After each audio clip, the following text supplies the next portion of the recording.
Assalamualaikum warahmatullahi wabarakatuh. Ketemu lagi bersama saya Sukmawati Soekardi, tentunya dalam program Mak Bicara, Makassar Bicara. Seperti biasa kita bakalan bersama dengan narasumber yang luar biasa dengan topik yang tidak kalah pentingnya dan kita butuhkan bersama, yaitu bersama dengan Kepala Dinas Penataan Ruang Kota Makassar, Bapak Dr. Insinyur Muhammad Fuad Aziz DM STMSI. Sudah bersama saya, di samping saya, tapi tahan dulu karena kita akan menyampaikan dulu topik yang kita angkat kali ini tentu tidak jauh-jauh dari bagaimana penataan ruang Kota Makassar sebagai sebuah dinas yang ada di Pemkot Makassar melaksanakan program-programnya yang signifikan dirasakan oleh publik. Karena topik kita kali ini adalah arah pembangunan infrastruktur dan tata ruang yang berkeadilan dan ramah lingkungan. Kalau begitu saya mau menyapa narasumber saya, Pak Kadis Penataan Ruang Kota Makassar. Assalamualaikum Pak Kadis. Waalaikumsalam warahmatullahi wabarakatuh. Apa kabar hari ini? Alhamdulillah baik, semangat pagi. Selalu strong sepertinya. Harus. Karena Makassar ini kalau bicara tentang ruang diguyur hujan. Pak Kadis, ini kita udah memasuki musim penghujan, tentunya tantangan-tantangannya beda lagi nih dibandingkan musim kemarau. Oleh karena itu, saya pengen tahu Pak Kadis dan masyarakat Kota Makassar yang saat ini pemirsa Fajar TV menyaksikan kita tentunya, itu pengen tahu apa sebenarnya capaian Dinas Penataan Ruang Kota Makassar sepanjang tahun 2025 ini. Silahkan. Ya, makasih banyak. Memang Dinas Penataan Ruang Kota Makassar adalah dinas yang tentunya menjadi lead di dalam penataan ruang yang ada di Kota Makassar. Kita ketahui bersama, memang kami salah satu dari 2 kota dan kabupaten itu memiliki dinas yang betul-betul, dinas yang mengatur tentang tata ruang dengan konsep yang mengelola adalah eselon 2, yakni kita. Makanya dinasnya namanya Dinas Penataan Ruang, itu berdiri sendiri.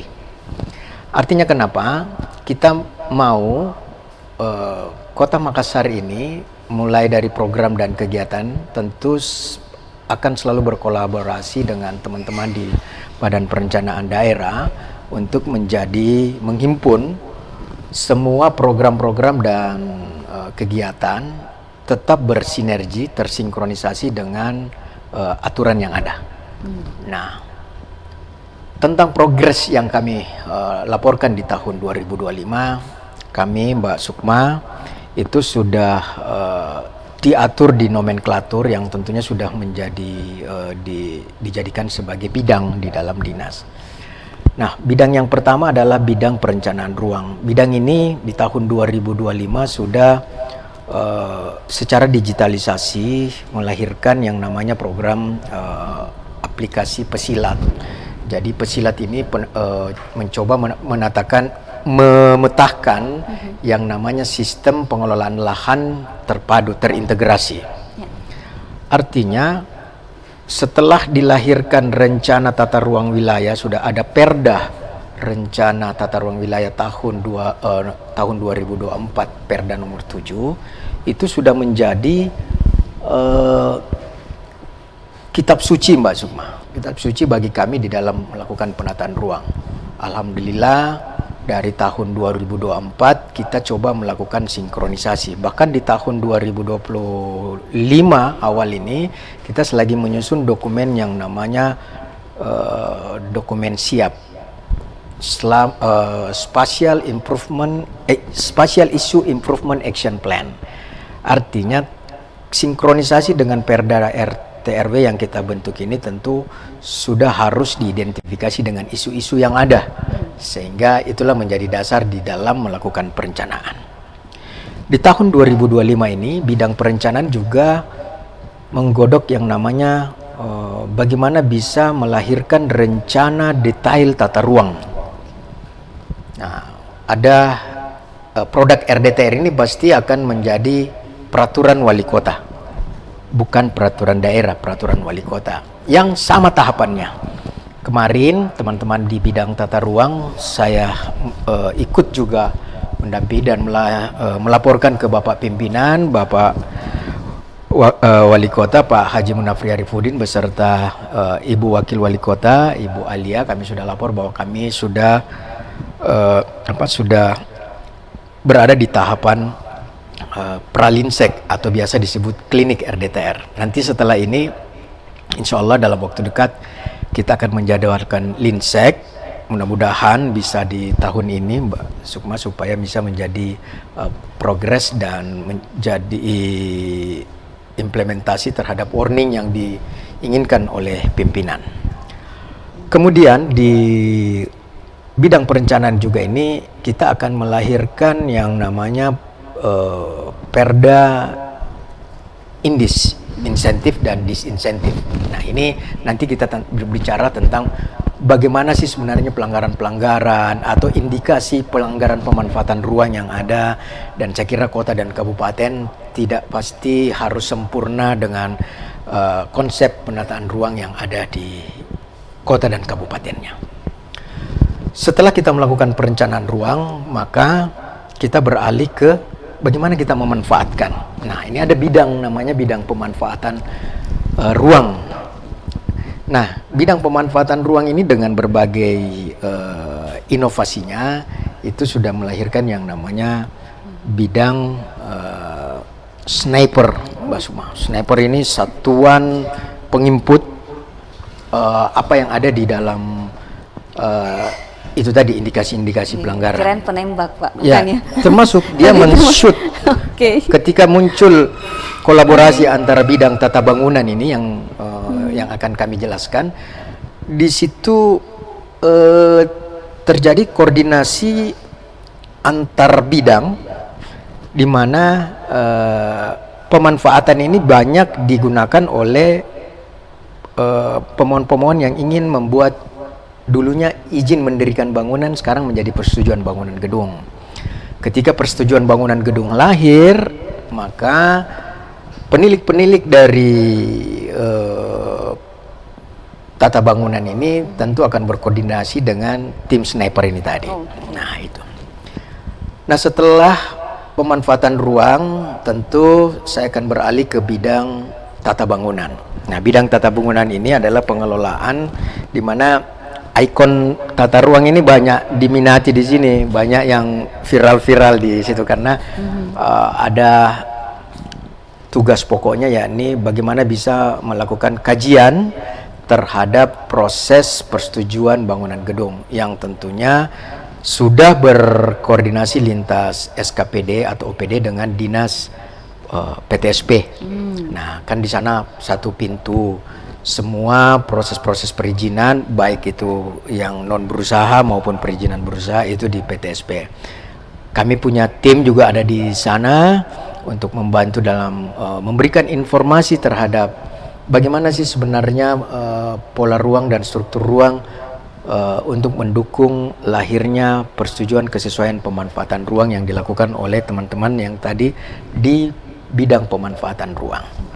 Nah, tata bangunan ini sendiri sudah banyak melahirkan beberapa inovasi-inovasi. Salah satunya adalah bagaimana sistem informasi manajemen penataan ruang yang disempurnakan oleh teman-teman di tata bangunan dengan memasukkan apa yang telah diberikan oleh pemerintah pusat untuk disinergikan masuk di aplikasi si petarung, kemudian nanti itu dimasukkan di dalam aplikasi Lontara.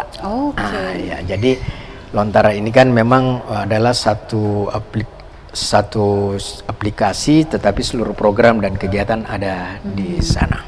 Ini sementara kita rampungkan.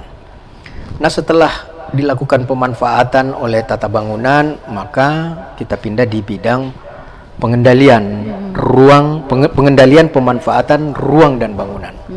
Nah, semua ini adalah pasca perencanaan, pemanfaatan, kemudian kita melakukan pengendalian. Nah, nanti di pengendalian ini kami punya tim yang setelah ada penilik, kita turun, kita melakukan identifikasi baik itu merupakan aduan atau laporan atau yang masuk di dalam si petarung atau ada di dalam aplikasi Lontara itu. Kita coba bagaimana bisa meminimalisir yang namanya indikasi-indikasi pelanggaran pemanfaatan ruang.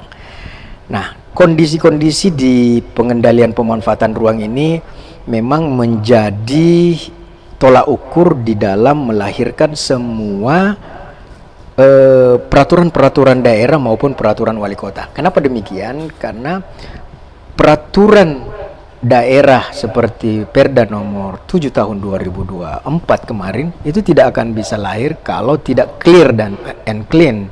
Artinya tidak ada pelanggaran baru kita lahirkan RT/RW. Nah, alhamdulillah dari 15 pelanggaran itu kita sudah berikan solusi dan kita laporkan ke pusat pada saat persetujuan substansi akhirnya lahir. Begitu pula juga nanti di RDTR tentu akan banyak indikasi-indikasi pelanggaran pemanfaatan ruang yang harus kami sampaikan, kemudian kita berikan solusi cerdasnya bagaimana untuk menghilangkan indikasi-indikasi ini. Nah, itu 4 bidang yang dilakukan oleh kami dalam menata ruang yang ada di Kota Makassar. Wah, Pak Kadis, ini kalau bicara tentang program-program yang dimiliki oleh Dinas Penataan Ruang Kota Makassar, sudah nggak bisa diragukan lagi Pak Kadis menguasai mulai dari detail-detail kebijakan sampai akhirnya implementasi dan juga pengendaliannya. Tapi ada yang bikin saya penasaran dan mungkin juga pemirsa Fajar TV penasaran, di antara program yang ada, kira-kira yang paling signifikan pengaruhnya dalam pelayanan pemerintah Kota Makassar dalam hal ini penataan ruang itu apa? Kita bakalan ulas nanti di segmen berikutnya Pak Kadis, jadi jangan kemana-mana pemirsa, kita balik setelah yang berikut ini.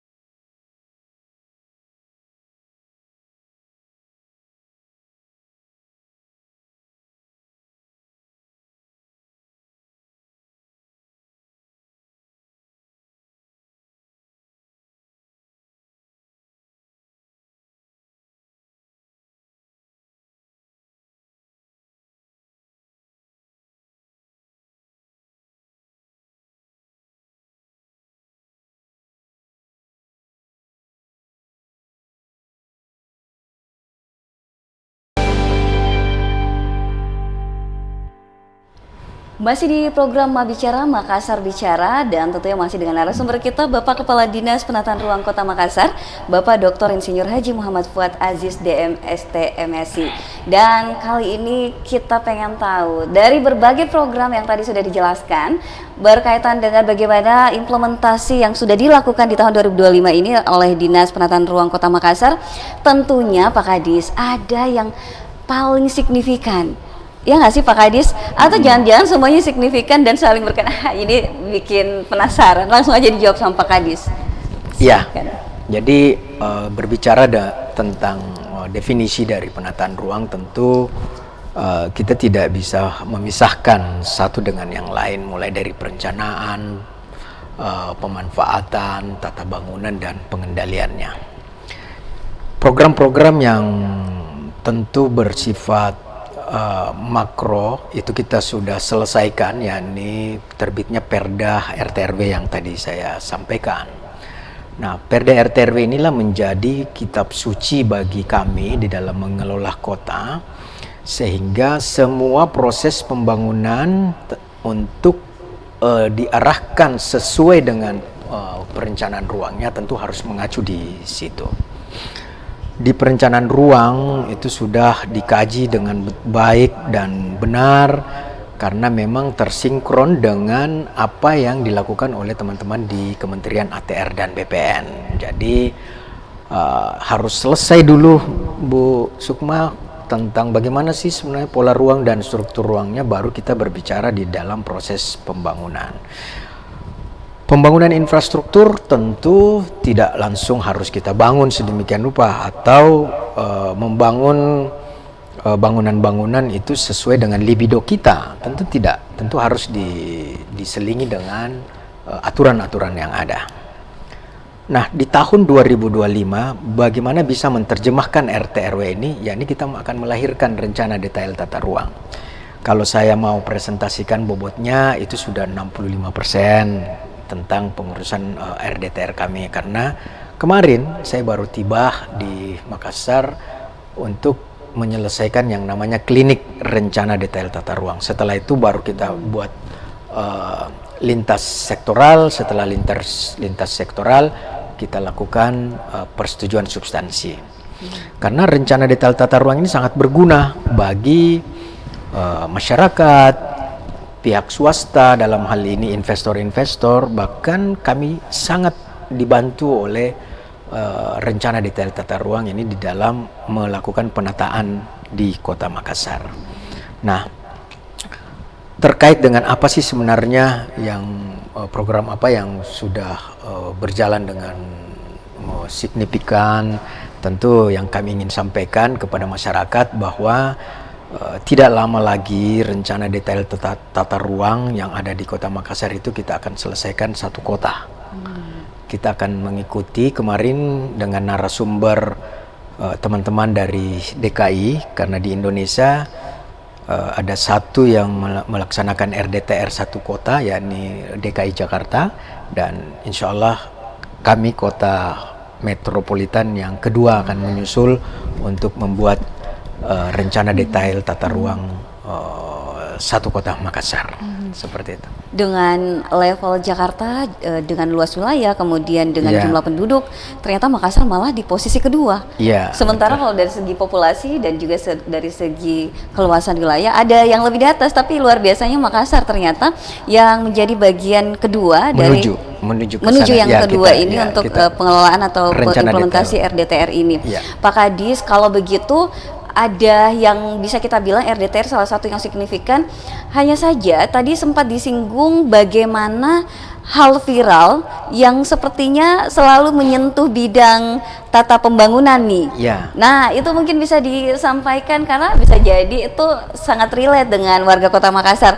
Misalnya kayak tata pembangunan ini berkaitan IMB-nya kok lama sekali, Pak Kadis. Ya. Boleh mungkin dijelaskan ya, jangan sampai ini persepsi publik yang perlu direvisi lagi. Gimana Pak Kadis? Ya.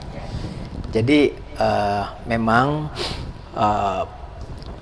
izin mendirikan bangunan itu tahun 2021 kita sudah diminta untuk merubah menjadi persetujuan bangunan gedung. Namun kami salah satu kota yang menjalankan persetujuan bangunan gedung itu nanti pada tahun 2024. Karena tentu butuh banyak pertimbangan-pertimbangan, pengambilan-pengambilan keputusan yang tentunya harus berpihak kepada masyarakat, sehingga kami melakukan di tahun 2024. Akhirnya di Januari kita melakukan soft opening pelaksanaan persetujuan bangunan gedung bersamaan dengan Perda nomor 1 tentang pajak dan retribusi daerah di Kota Makassar. Kita nyantol di sana karena memang sudah menjadi arahan dari surat edaran 5 menteri, surat edaran bersama 5 menteri, dan dikuatkan oleh teman-teman dari Komisi Pemberantasan Korupsi. Ada pendampingan kami untuk tetap melaksanakan, karena kalau kami tidak melaksanakan di tahun 2024 maka seluruh retribusi yang ada di Kota Makassar melalui persetujuan bangunan gedung akan masuk di dalam kas negara, bukan ke kas daerah. Nah, ini kita sudah lakukan. Nah, terkait dengan persoalan-persoalan ini tentu tidak mudah seperti membalikan telapak tangan bahwa IMB harus seperti ini, PBG seperti ini. Nah, kita butuh edukasi. Kami sudah menyampaikan, bahkan kita sudah melakukan sosialisasi, bahkan sampai saat ini pun di Fajar TV ini kami ingin menyampaikan kepada pemirsa Mak Bicara bahwa persetujuan bangunan gedung ini kita punya SOP itu sampai 28 hari. 28 hari. Tetapi alhamdulillah Bapak Wali Kota Pak Munafri Arifudin sudah mewarning ke kami, Pak Kadis, kalau bisa dilakukan bagaimana sampai tahapan-tahapan itu bisa lebih disingkatkan dan tidak melanggar aturan. Nah, itu kami sudah dua kali melakukan koordinasi ke lintas sektoral untuk bagaimana bisa memangkas. Nah, alhamdulillah ada beberapa yang bisa kita lakukan, mulai dari tahapan-tahapan sidang terhadap proses persetujuan bangunan gedung itu kita bisa singkat. Nah, tetapi masih ada saja keluhan-keluhan. Saya kira ini kita harus terima dan menjadi kritik bagi kami di dalam membangun kota ini, karena begitu RT RW ada, maka semua harus patuh terhadap perda ini. Kalau ada pelanggaran perda, maka tentu harus ada sanksi. Nah, bagaimana caranya meminimalisir indikasi-indikasi pelanggaran ini? Kita buat rencana detail tata ruang, karena proses mensinkronisasi mulai dari pola ruang dan struktur ruang ini tentu berawal dari RT RW, kemudian kita lahirkan rencana detail tata ruang yang tentunya kita akan mengintegrasikan dengan OSS terhadap proses persetujuan bangunan gedung. Kalau sudah ada RDTR, maka satu tahapan lagi kita tidak perlu lagi ada persetujuan pertimbangan teknis, tetapi langsung masuk di dalam sistem bahwa ini sudah betul termasuk dengan intensitas bangunan yang ada. Nah, itu cepat, maka masuk di SIM-BG. Kita butuhkan lagi di bawah dari 28 hari. Nah, ini sekarang masih berkisar 26 hari lah. Tetapi kita ada juga yang lebih cepat karena kondisi-kondisi berkasnya. Jadi kita berbicara tentang 26 atau 28 hari itu berawal dari kelengkapan dari persetujuan kesesuaian pemanfaatan ruang yang sudah lengkap dengan dokumen-dokumen pendukungnya. Contoh misalnya lintas SKPD, teman-teman dari Dinas PTSP sudah memberikan rekomendasi bahwa ini sudah harus ada dokumen lingkungannya, dokumen amdalalin, kemudian misalnya dia butuh pel banjir, itu semua harus ada, kemudian baru masuk di SIM-BG. Sehingga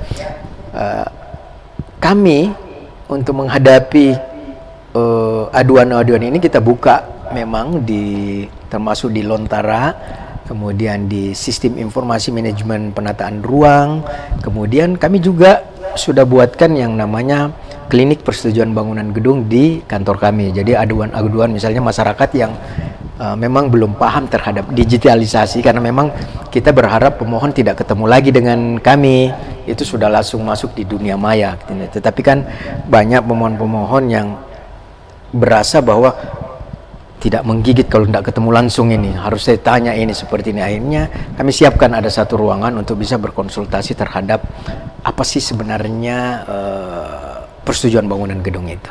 Seperti itu. Wah, luar biasa sekali, karena memang sudah ada SOP, ya, sehingga komplain sebenarnya bisa dilakukan ketika di luar dari SOP.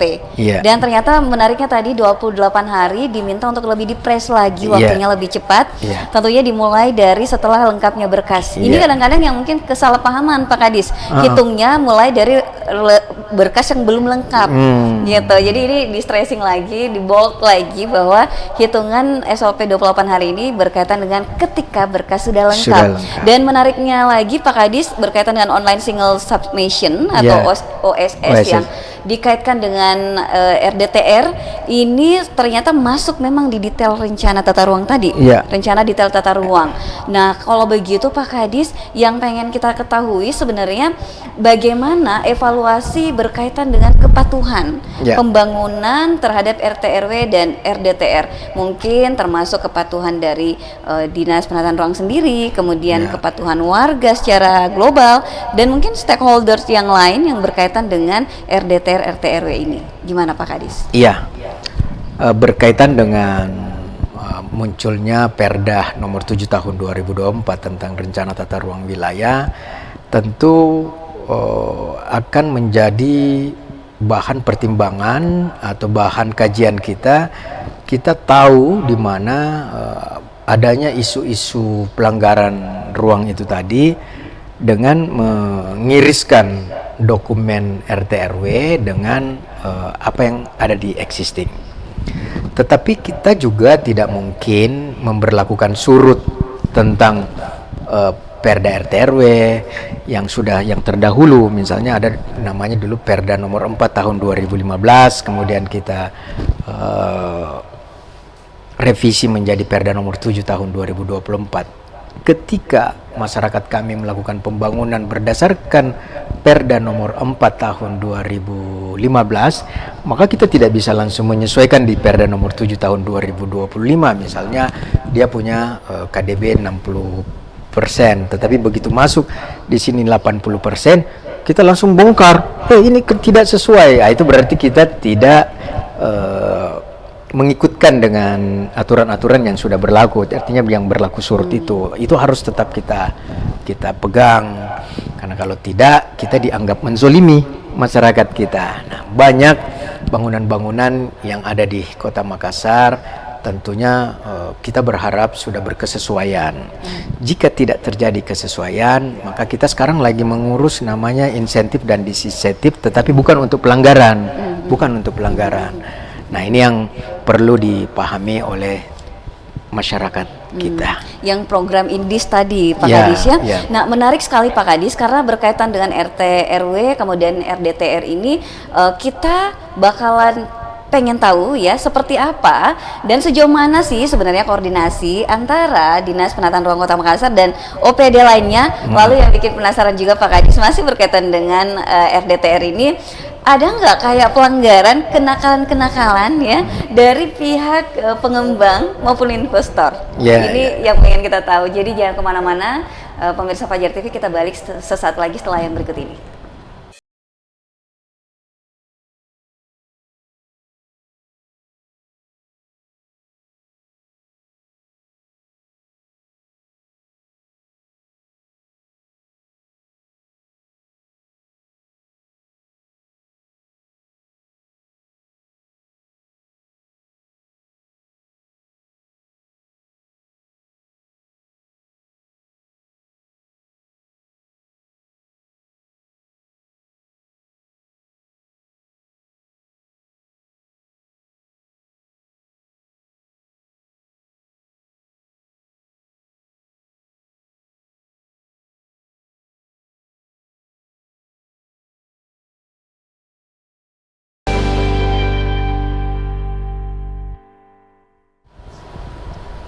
Masih di program Bicara dengan tema kita kali ini tentunya tidak jauh-jauh dari bagaimana program Dinas Penataan Ruang Kota Makassar, yaitu arah pembangunan infrastruktur dan tata ruang yang berkeadilan dan ramah lingkungan.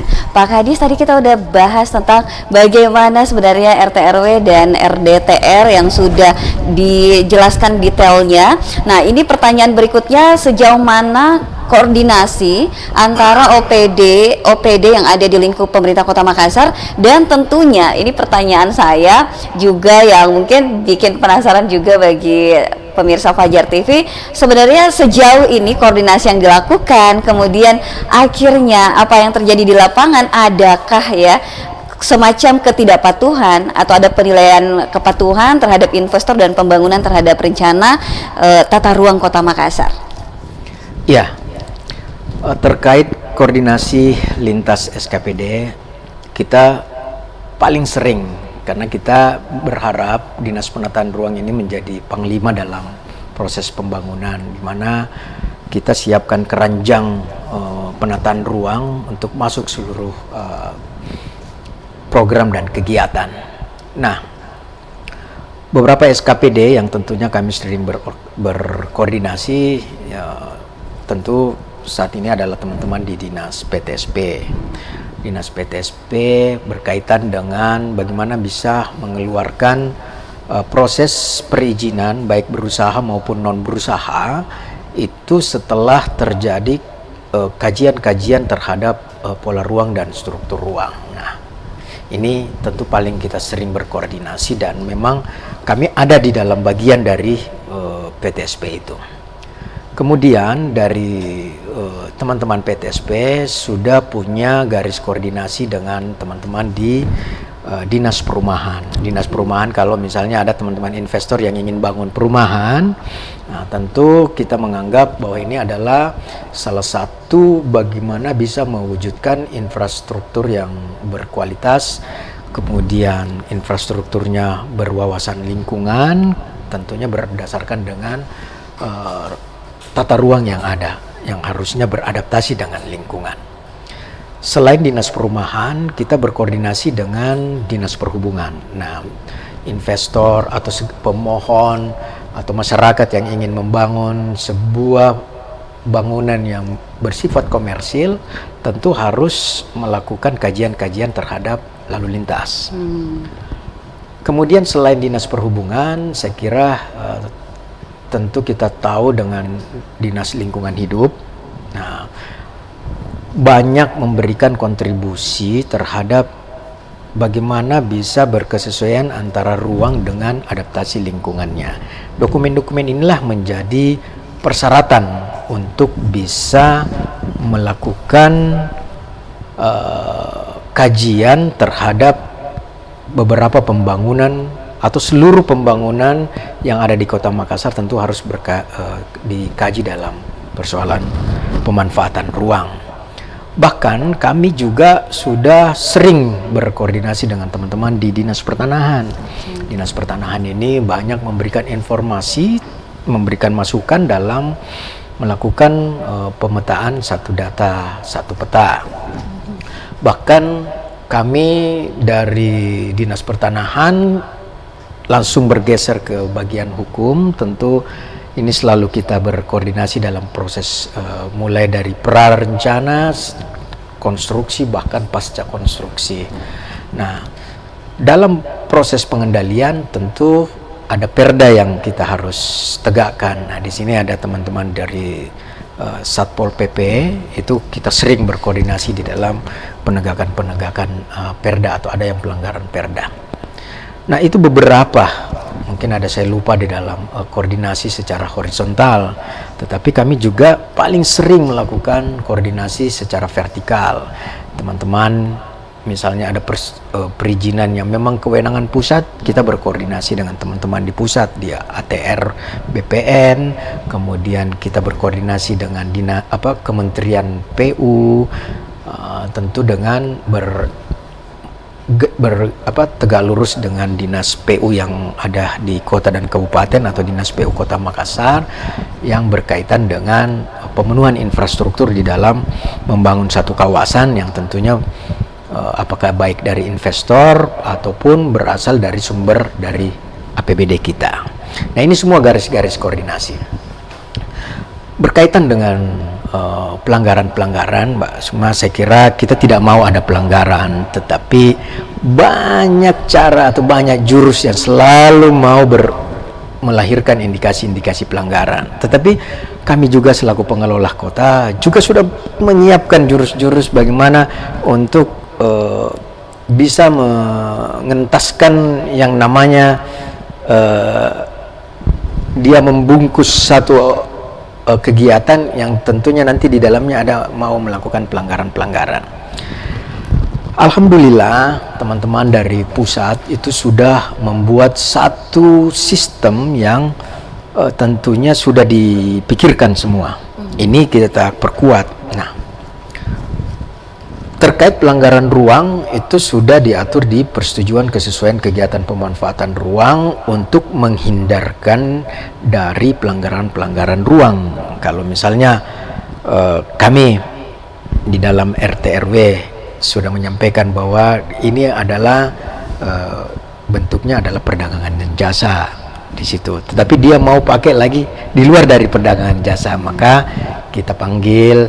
Kalaupun misalnya ingin tetap bersikeras, kemudian dia memang sudah kalau fatal ataupun abu-abu, maka kita tidak masuk di dalam forum penataan ruang. Tetapi memang kalau dia pelanggarannya masih abu-abu, berarti kita masuk di forum penataan ruang. Kami punya forum penataan ruang.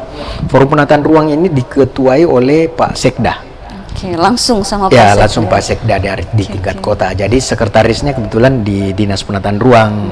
Jadi kami yang membantu Pak Sekda di dalam mengidentifikasi indikasi-indikasi pelanggaran yang tentunya kita sudah memilah mengidentifikasi apakah dia ini memang tidak melanggar, kemudian dia fatal atau memang tidak jelas pelanggarannya ini atau abu-abu. Inilah yang kita ada diskusikan. Kalau dia sudah bersifat pelanggaran, maka ini masuk di dalam ranah pengendalian. Nah, pelanggaran terhadap ini kami punya juga SOP, kami juga punya keputusan wali kota, kami punya juga perwali terhadap bagaimana sih sebenarnya menegakkan aturan dalam mengenakan sanksi-sanksi terhadap masyarakat kita. Saya kira banyak pemohon atau ya yang coba-coba mau membangun rumah kos contohnya ini, tapi dia izinnya rumah tinggal. Pak, saya mau bikin rumah tinggal karena dia menghindari yang namanya pajak retribusi itu kan kalau rumah kos karena dia berusaha pasti agak naik sedikit retribusinya. Nah, dibuatlah rumah tinggal izin. Tetapi alhamdulillah yang tadi saya bilang, sistem yang dibangun oleh teman-teman di pemerintah pusat ini sudah dibuatkan memang jurus-jurus bagi orang-orang yang memang niatnya mau melanggar. Ada ya yang memang niat melanggar? Ya, jadi misalnya rumah tinggal tapi pikirannya nanti saya mau bikin rumah kos, yang penting ada. Nah, begitu dia lakukan izin rumah tinggal, maka tim sniper kami ini akan membantu sistem yang dibuatkan oleh teman-teman di pusat untuk langsung melihat ke lapangan, dilihat indikasi. Kalau tidak terjadi kesesuaian dengan denah yang dia buat, yang tadinya 2 kamar ini menjadi 7 kamar, ini pasti sudah ada niat seperti itu. Langsung kita melakukan edukasi dan pemanggilan. Kami sampaikan bahwa ketika terjadi izin rumah tinggal kemudian mau beralih fungsi, maka izin yang tadi itu kita cabut, mengurus kembali, berarti mengeluarkan uang kembali, membayar retribusi lagi. Nah, kita selaku pemerintah Kota Makassar tidak mau dong masyarakat kita 2 kali melakukan pembayaran retribusi. Kalau secara finansial atau secara target, maka yang diuntungkan saya 2 kali lo bayar retribusi karena kami punya target retribusi. Tetapi kita tidak mau seperti itu. Kami ingin memberikan, kami selalu berada di pihak Pak Wali Kota selalu bilang, berikan dulu pembelajaran, pemahaman. Tapi kalau dia sudah tidak melakukan, tegakkan aturan. Nah, ini yang kita sudah tidak. Wah, menarik sekali Pak Kadis. Berarti memang yang punya niat-niat melakukan pelanggaran, ya tanda kutip kayak mau menipu-menipu gitu, izinnya seperti apa, jangan salah, sudah ada tim sniper yang akan melakukan cek lokasi dan menyesuaikan dengan izin yang sudah diminta tadi. Pak Kadis, kita bakalan ulas lagi berkaitan dengan bagaimana program penataan ruang, termasuk juga GIS-nya Pak Kadis. Bagaimana kesesuaian dengan GIS, tapi setelah yang berikut ini, jadi jangan kemana-mana pemirsa Fajar TV, kita balik lagi di acara ini setelah yang berikut ini.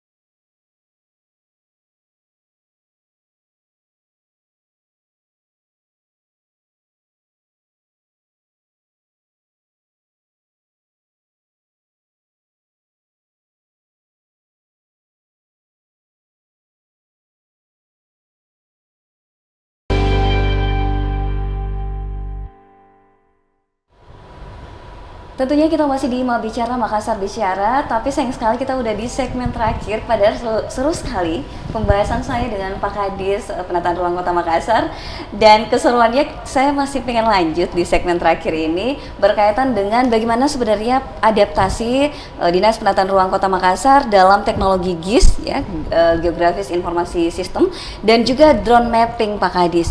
Termasuk juga yang lagi viral-viral utamanya di Gen Z bahkan Gen Alpha, yaitu pemanfaatan AI.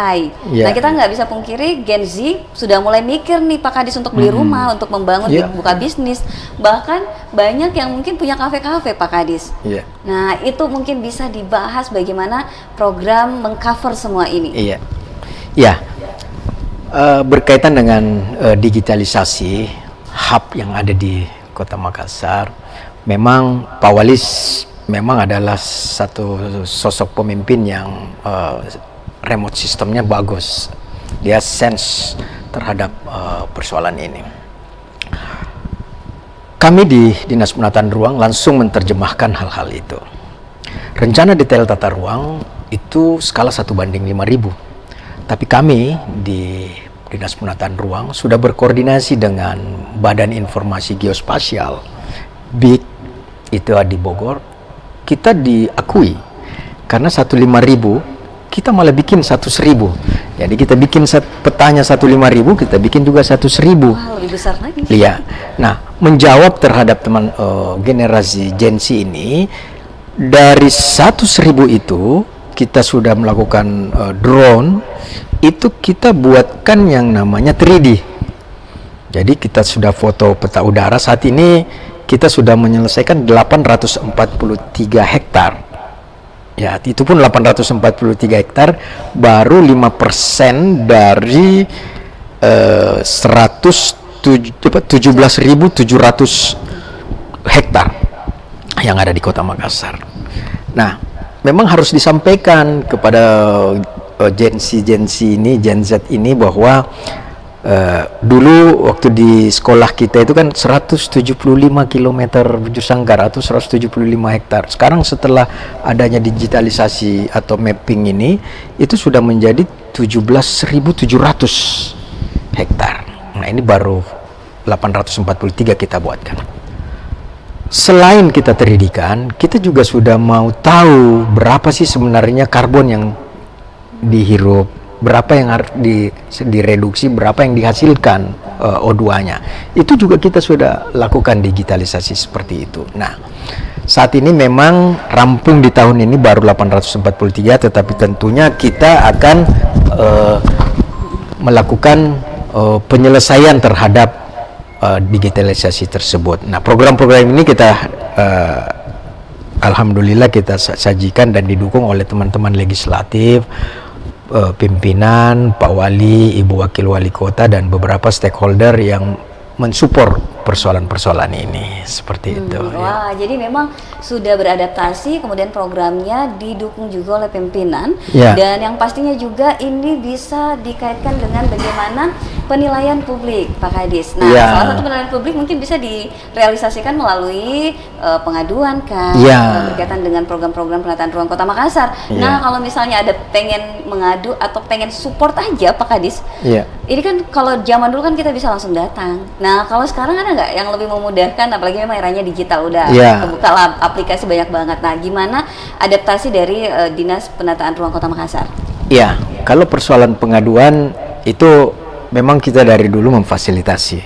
Kami terbuka, kami transparansi. Pak Wali Kota sudah menyampaikan bahwa itu harus dibuka secara, jangan takut dikritik, jangan takut diberikan saran, dan alhamdulillah beberapa ruang-ruang yang telah kita buat di kantor sendiri, misalnya ada yang mau langsung, itu semua juga kita sudah masih diterima gitu, Pak Kadis. Ya, bahkan yang telepon saya langsung juga sudah sering sudah ada gitu? Iya, kan saya buka nomor handphone pribadi saya untuk diganggu untuk dalam persoalan tentang proses perizinan, tentang kebutuhan ruang, bagaimana implementasi terhadap pola ruang, struktur ruang, bagaimana ketika dia mau membangun, apakah saya harus langsung urus PBK, itu tidak seperti itu. Jadi itu semua saya lakukan memang betul-betul untuk bagaimana bisa menciptakan tata ruang yang berkualitas dan ramah lingkungan. Seperti itu. Dan untuk di ruang digital tentunya sekarang tadi Pak Kadis sudah singgung ada Lontara Plus, Iya. satu kota satu aplikasi ini Iya. yang ternyata sangat dilihat betul upgradingnya, Iya.